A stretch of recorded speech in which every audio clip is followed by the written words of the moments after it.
escape. And of course, let's give you all this one from Nigeria. We hear that African Games 2023, Team Nigeria trounced Togo in handball opener. We hear that's the latest we can bring to you. We hear that Katsina have accepted Coach Abubakar resignation. That is coming from the Nigeria Premier Football League. And all the way from Vanguard Sport newspaper, indeed amazing times happening in the world of sport. And it reads, 13th African Games. South Africa overtake Nigeria, moves to second position on the medal table. And this one says who Arsenal, Man City can face in the Champions League quarter-final draw. The draws are just so you know, we'll be going down later this afternoon at exactly 1 p.m. live. We will be giving you updates on that one on the show Sport Lounge. Let's continue on. Vanguard newspaper. Arteta is a fantastic coach but won't survive a Chelsea. Lampard is speaking. And Champions League, leading top scorers ahead of quarterfinal round. Who are those top scorers? Get your hands on Vanguard to find out. And more from Vanguard newspaper. Mbappe presence at Olympics very difficult, says a French coach Deschamps. And Messi, Suarez fire Inter Miami into CONCACAF quarterfinals.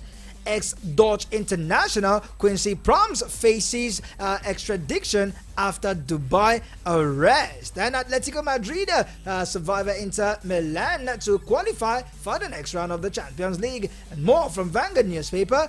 Clubs vows no U-turn on Liverpool's exit despite the returns of Edwards. And this one says Russia should not boycott the Paris Olympics, says a sport minister. And from the African Games, it is showtime as the Flying Eagles of Nigeria will take on the Young Teranga Lions of Senegal at 9 p.m. for a place in the semi-finals.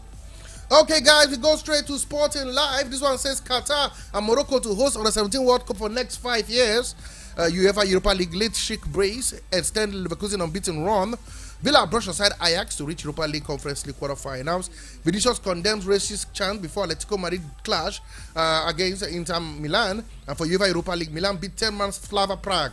West Ham progress and secured record win. For Musa Diaby, recalled to the French squad for double friendlies. Eagles friendly vs Ghana finished just to take charge. That's what we're hearing. Ben White signs new Arsenal contract to 2028. A new mega lottery unveiled as NLO title sponsors, and Chelsea could raise £300 million in major clear out. That's the latest happening. So we just have from tennis. Before we leave tennis, let's let you know that Duo Edem lead rise of African players in latest ITTF ranking. And of course, we hear Lima wins bid to host Pan-African Games in 2027. And all the way from Punch newspaper, this one has the reporter of the Super Eagles job that is the hottest happening in the world of sport.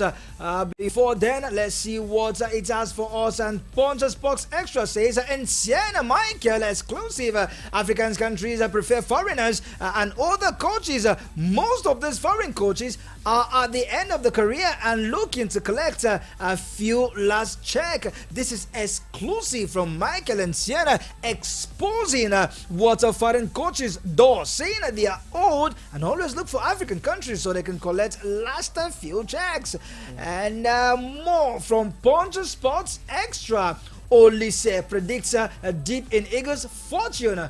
Enyimba will fight to the end. Finidi is talking. And this one says there's a fires a blank in a Jones Ulster, and a cricket golden girl team retires after Ghana heroics. More from Super Eagles player. This one says Galatasaray renewed Ndidi's bid.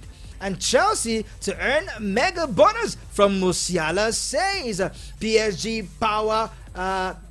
PSG ponders Rashford, Diaz move, and Kevin De Bruyne out of Belgian squad. And Arsenal announced a new Ben White's contract. Napoli keen on Folaro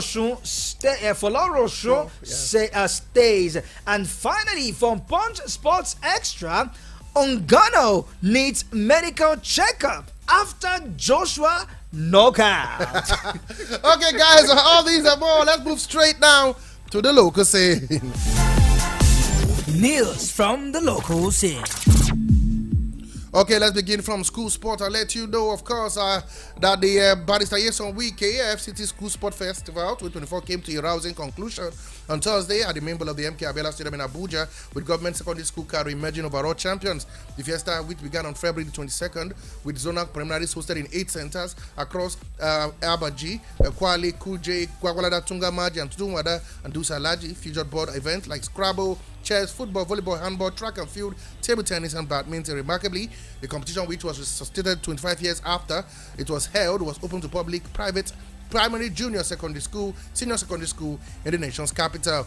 We hear the key attraction of the final day was wheelchair races, race walk by special athletes from the School of Children with Special Needs in Kuje and the School of the Gift of Kokolada, and both events overall underline the hour of inclusivity as dignitaries, other students in the stand, as well as the game's official game meters and mistress, the media, and a handful of the parents cheered along as the athletes wheeled and walked across the finishing line. In the final of the football event, we know the national champion, talking about First Academy, after walloping VEA Science 7-1 in the semi-final, they got through to the final. They beat GGSS Dusa Alaji by a goal to nil. While for Tunga Maji, despite not being able to make it to the podium overall, we hear that they won VEI Kuje in the third place match 5 from penalties after the game ended 1-1. That game took place at the Abuja area, Old Parade Ground, Area 10, Abuja Gariki. Let's listen to the both captains of the team talking about Bameyi from First Academy, and of course, not forgetting the man who is not really happy, Excellence, the captain of Dusa Alaji.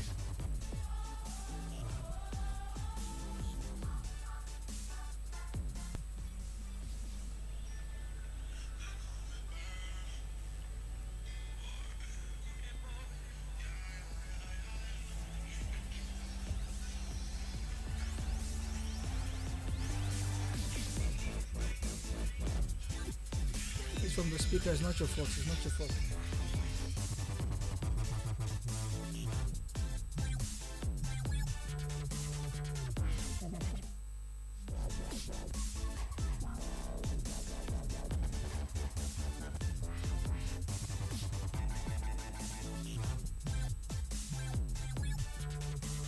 All right, can we?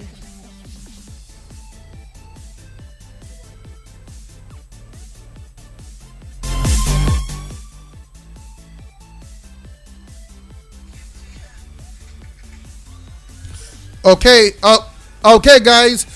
This is how we panned out across all the games that went down. Come on. It is what it is. Let's see whether we can hear from the players this time around. Speak after the game. Please, because the penalty that they gave to them, that's not a penalty. It's not worth it, and they gave it to them as penalty. I'm happy, but today on, I'm not. I'm by name Innocent. I'm in SS3 for First Academy. Okay, so today's game, you can see the pressure was on both sides. Yes, the other team, I can't see their bad side, their good side. While on one side, we are a good side, also side. So the chances there came, but we were unable to utilize the chances on time. So that's what led to the 1-0 we ended the match with.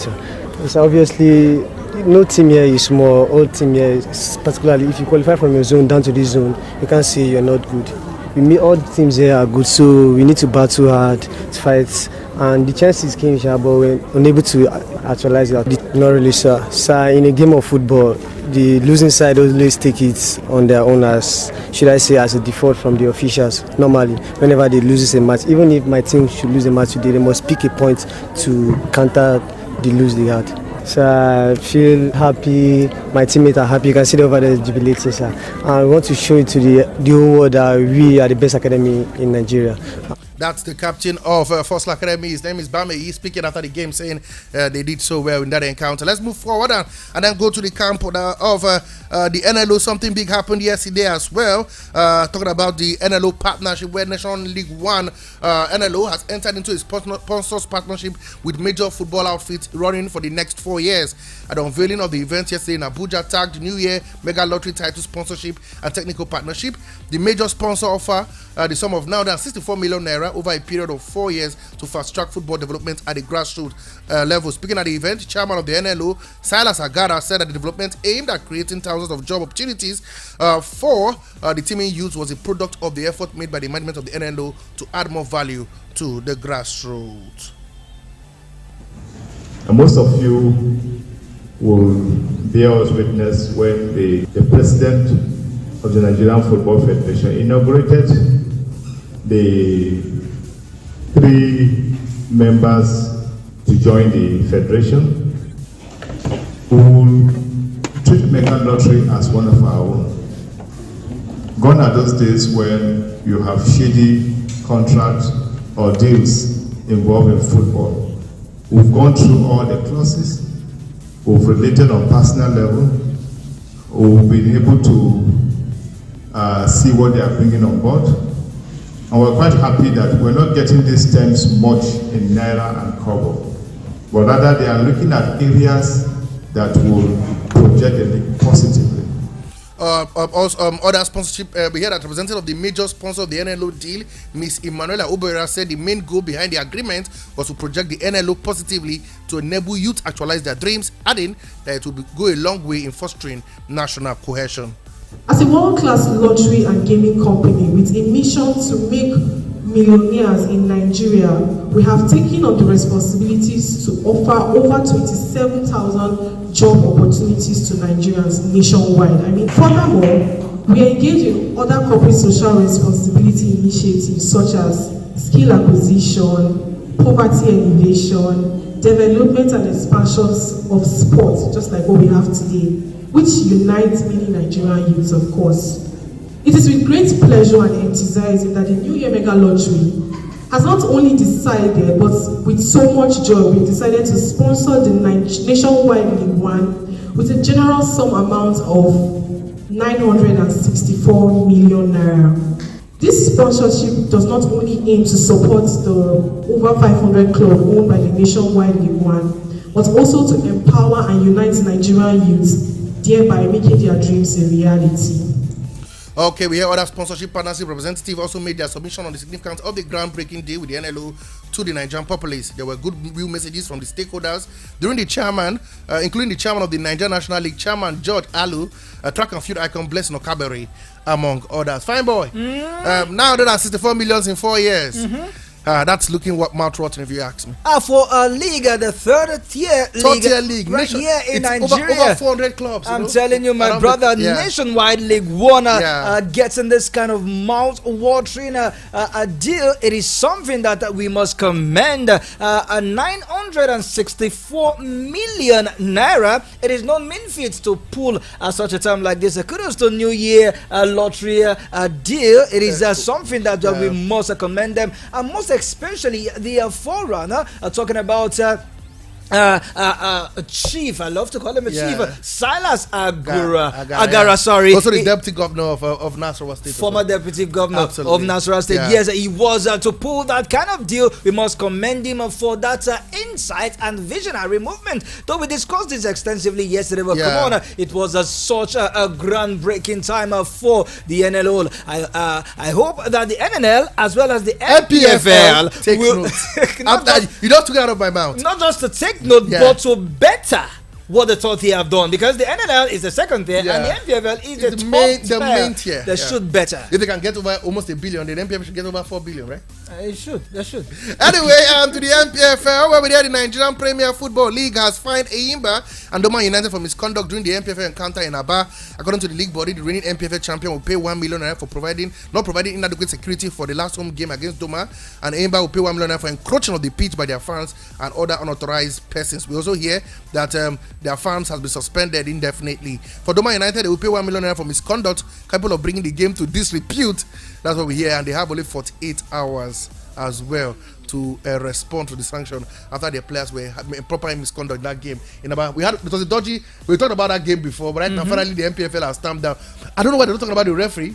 This is about Enyimba and Doma United. Was it Enyimba that is supposed to provide a VAR or help the referee in officiating a good game? Absolutely. Come on, we need to hear from the referee.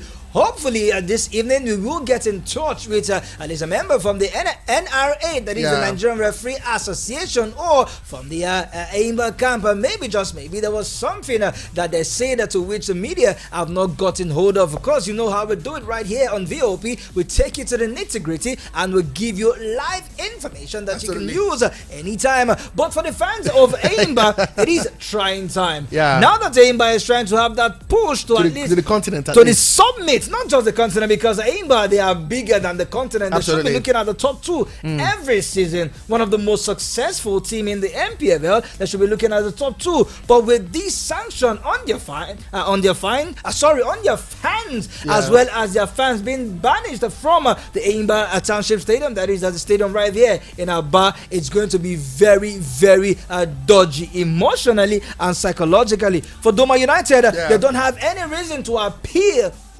the sanction. They were very, very unruly in that game, so they deserve every sanction that the NPFL have slammed on them. Quickly, let's go down all Afcon games. We'll do that in 2 minutes. We heard the male handball team yesterday started their campaign with a beautiful victory, 38-19 victory over Togo.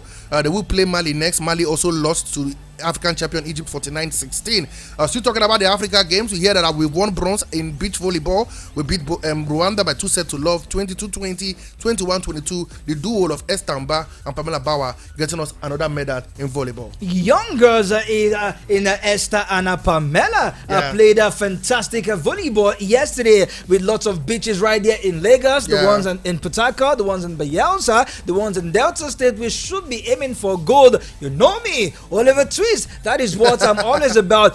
Get to the top, and the top we will in a matter of other games. But congratulations to these women, at least having us on the medal podium. It is no mean feat. South Africa, I will warn you, watch your back. Egypt, we are still coming. More medals on its way. Okay, guys, we leave the Afcon. Let's let the locals in and let's delve into the foreign scene. To the foreign scene. Oh, well, let's go straight to the camp of FIFA. I know this news will be very music to the ears of Fine Boy, because the Federation of International Football, FIFA, has confirmed that the FIFA Under-17 World Cup is now expanded to 48 for the men, and for the women it's from 16 to 24. And we now know from 2025 to be an annual event. For the female, the next 5 years will be hosted by Morocco from 2025 to 2029. And for the male, the next 5 years will be hosted by who? Guess who? Qatar. Just like I always tell you, Sport Bishop, I am of the school of opinion that says the more the merrier. We saw what happened at the just concluded Afcon, where we have more teams participating and more teams are playing in the knockout stage, especially in the round of 16. We saw that with the Women's World Cup, and we will see that. We saw that as well in the World Cup, as well as the Euros, where we had more teams progressing into the round of 16. And for the under-17 World Cup, it is something that we must appreciate FIFA for. They are continually looking out for countries who we know are not naturally gifted in football. Absolutely. Countries like Gibraltar, countries like Malta. Like that has no reason not to qualify for every under-17 from now on. Absolutely. Not only to qualify, but to do well, because they will definitely meet nations that they can beat. Use that to score more points. Use that to create history and the likes. But a good one for FIFA and Qatar. It seems that sport is moving to the Middle East. We saw this in Formula 1. We saw it with cricket. We saw it with wrestling. Where wrestling has become the home right here at Saudi Arabia. But virtually every sporting event is going right there. Maybe, just maybe, our next VOP hangout, we should be looking at it. Anyway, guys, let's go to the Europa League. Played yesterday. Liverpool, they were in deafening form. 6-1 winners in their encounter against Slava Prague. 6-1 winners. Bayern Leverkusen came from 2 goals down again. How did they do this thing? They still remain unbeaten. 2 late goals by Patrick Schick, winning that game by 3 goals to 2. And again, we now know the big story there is that Rangers are dumped out, but Benfica beat them 1-0 at the Ibrox. And of course, we know that Villarreal, despite their huffing and puffing, like I told you yesterday, they couldn't break down the Marseille team. Also, we hear that Ajax are out as the Villa beat them 4-0 after they picked up a red card at the Villa Park.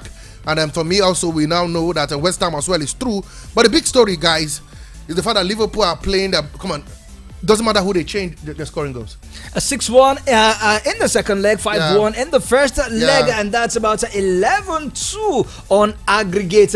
Just 4 goals short to break the record that was set in 1973-1974 season. Absolutely. By a certain Ayers when they defeated Guam Stam 16-1 on aggregate in the European Cups Winners' Cup in the knockout stage. This is the kind of a team that when you know you can beat them really well. Okay, guys, so let's take the full result. We have Rangers 0, Benfica 1, Slava Prague 1, AC Milan 3, Villarreal 3, Marseille 1, West Ham United 5, Freiburg 0, Atalanta 2, Sporting 1, Bayer Leverkusen 3, Karabakh 2, Brighton 1, Roma 0, Liverpool 6, Prague 1. In the Conference League, Fenerbahce 0, Union Gulis 1, Fenerbahce winning 3-1 on aggregate. Fiorentina played 1-1 with Maccabi Haifa. PAOK defeated Dynamo Zagreb by 5-1. Victoria Plzeň 0, Servette 2, Aston Villa were 4 goals better than Ajax. Club Brugge 3 more than 0, Lille 1, Stormgrass 1, and Maccabi Tel Aviv lost to Olympiacos by what? 6 goals to 1. It was a night of a record spot, Bishop, where we saw teams who lost their first leg tried so hard to see if they can get something in the second leg, especially Aston Villa against Ajax, though the game ended goalless in the first half. It was in the first leg, I beg your pardon, but it was Ajax who came from behind to wallop Ajax by 4-0. What is happening to Ajax? And we saw the game against West Ham against Freiburg. West Ham are losing the first leg by 1-0, but then in the second leg they scored 5 against Freiburg, and we saw the game against Villarreal and Marseille. Marseille won the first leg by 4-1, but then it was Villarreal who pulled 3 goals. Unbelievable, but not enough. Pierre-Emerick Aubameyang came in and made the assist. Beautiful. Not enough for Villarreal to pull any surprise, but it was a good night of European football. Tennis quickly before we wrap up the show. Carlos Alcaraz fought like you call it a swarm of bees that descended on the India Wells, but he ended up still winning that game one after about 40 minutes against Alexander Zverev, winning that one 6-3, 6-1. For the ladies, where Iga Swiatek went through, it's through to the last 4 after she beat Caroline Wozniacki. She won the first set 6-4. And unfortunately, Wozniacki retired. For Kustuk, 31 seed, she secured her first WTA 1000 semi-final appearance. She beat Russian with 8 seed. And Anastasia Potapova 6-love, 7-5. We heard that Guf will take on Yan Yu to later early the hours of this morning, and we'll see whether Goof can also make it through. But no, Kustuk, and of course, Iga Swiatek is also through. Alright, and quickly now in the world of the NBA, Jaylen Brown scored 37 points as the Boston Celtics defeated the Phoenix Suns by 127-112 to extend the winning run to 4 games.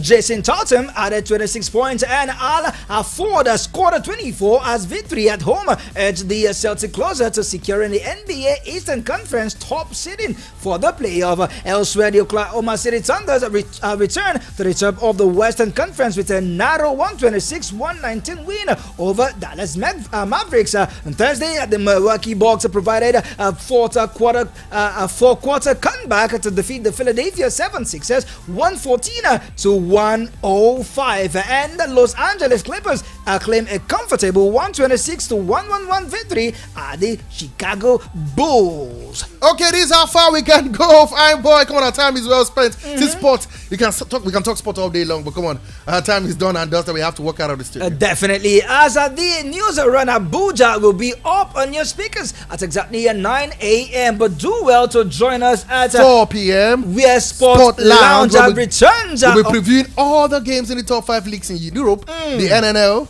and of course the Nigerian Premier Football Not forgetting a weekend over English FA football. Absolutely. Where Manchester United will meet their arch rivals Liverpool later this weekend. And Man City has a date with Newcastle. I'm loving it. Keep a date with us at 4 p.m. But from us to you, we are done and we are gone. God bless, no stress. Adios.